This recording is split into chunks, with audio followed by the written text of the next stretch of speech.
Tonight we invite you on the journey to the cross, where we remember the sacrifice of Christ and the love that led him there, as he endured intense pain and shame so that we could have life.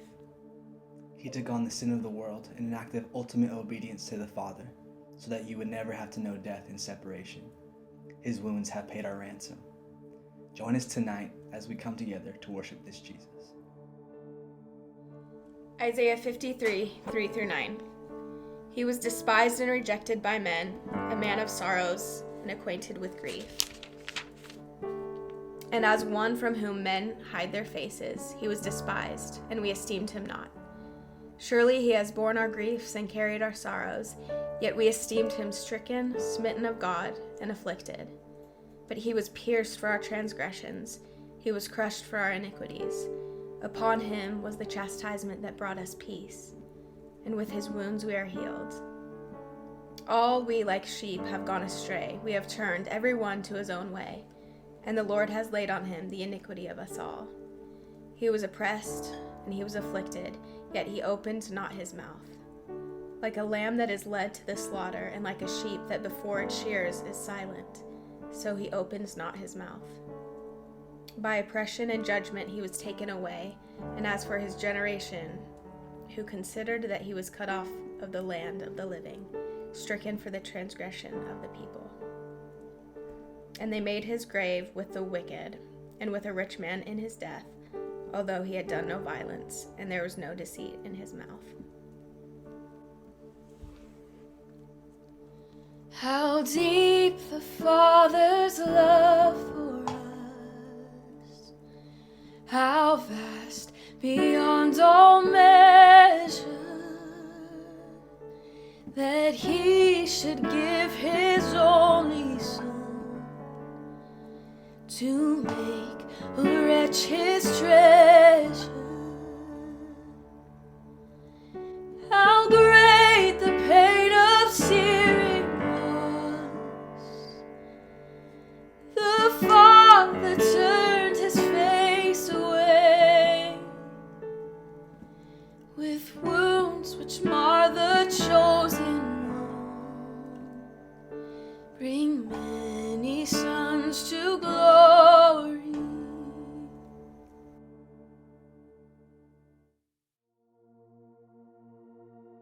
Matthew 26:36.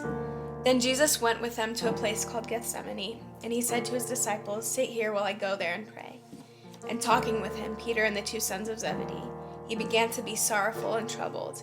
Then he said to them, "My soul is very sorrowful, even to death. Remain here and watch with me." And going a little farther, he fell on his face and prayed, saying, "My Father, if it be possible, let this cup pass from me. Nevertheless, not as I will, but as you will."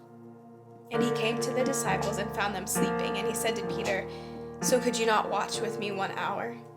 Watch and pray that you may not enter into temptation. The spirit indeed is willing, but the flesh is weak."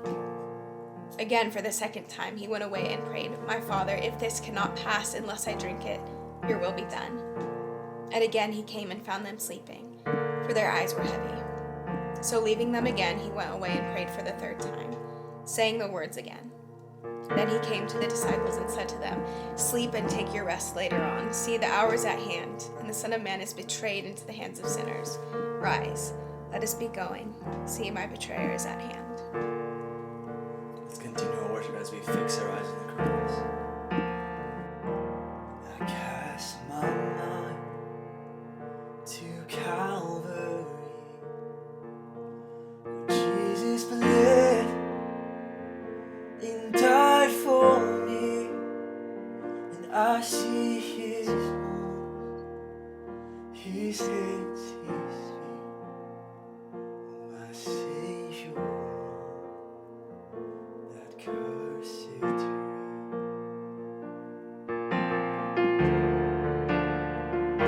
His body bound and drenched in tears, they laid him down in Joseph's tomb, the entrance sealed by heavy stone.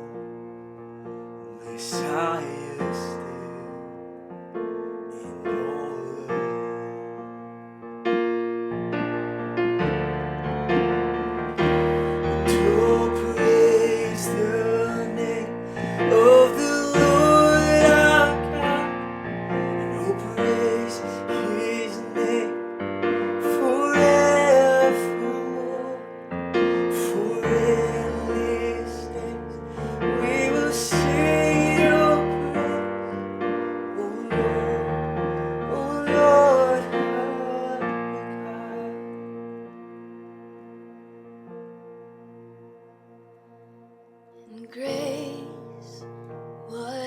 have you done?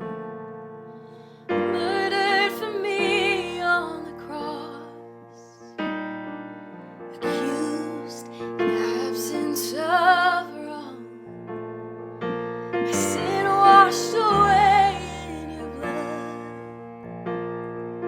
Too much to make sense of it all. I know that your love breaks my fall.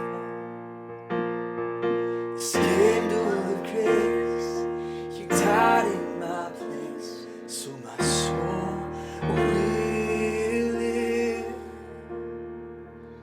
'Cause Jesus paid it all to him I owe. When sin had left a crimson stain, he washed it white as snow. Matthew 27:27. Then the governor's soldiers took Jesus into the praetorium and gathered the whole company of soldiers around him. They stripped him and put a scarlet robe on him, and then twisted together a crown of thorns and set it on his head. They put his staff in his right hand and knelt in front of him and mocked him. "Hail, King of the Jews," they said. They spit on him and took the staff and struck him on the head again and again. After they had mocked him, they took off the robe and put his own clothes on him. Then they led him away to crucify him. As they were going out, they met a man from Cyrene named Simon, and they forced him to carry the cross. They came to a place called Golgotha, which means place of the skull. There they offered Jesus wine to drink mixed with gall, but after tasting it, he refused to drink it. When they had crucified him, they divided up his clothes by casting lots, and sitting down they kept watch over him there. Above his head they placed the written charge against him: "This is Jesus, the King of the Jews." 2 robbers were crucified with him, one on his right and one on his left.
Behold a man upon a cross, my sin upon his shoulders.